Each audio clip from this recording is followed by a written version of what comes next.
In your opinion, was this a use of deadly force? It was not. And in your view of that use of force, what is your perspective on that?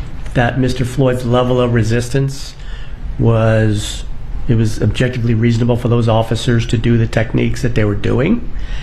I felt that that level of resistance exhibited by Mr. Floyd justified the officers and higher levels use of force that they chose not to select. In a situation where we have here, where you're actually physically on top of someone, in a position which, based on your training and based on your experience and based on your knowledge, could cause positional asphyxia, that's a different context, correct?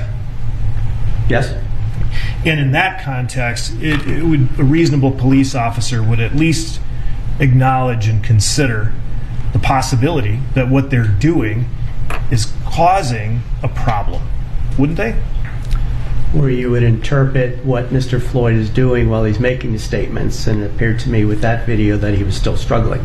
Struggling or writhing? I don't know the difference.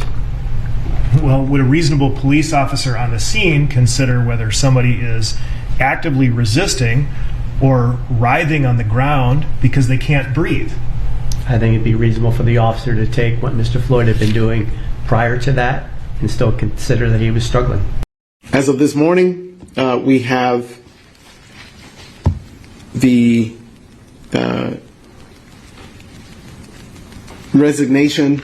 We have received a resignation letter from Officer Kim Porter. And in addition to that, we have also received a letter of resignation from the police chief. So with the police chief's resignation, we're going to appoint two of our senior commanders to play critical leadership roles in leading the department through this crisis. Commander Tony Groening is going to be the acting chief, and Commander Garrett Flesland is going to assist the chief with regards to handling this current crisis.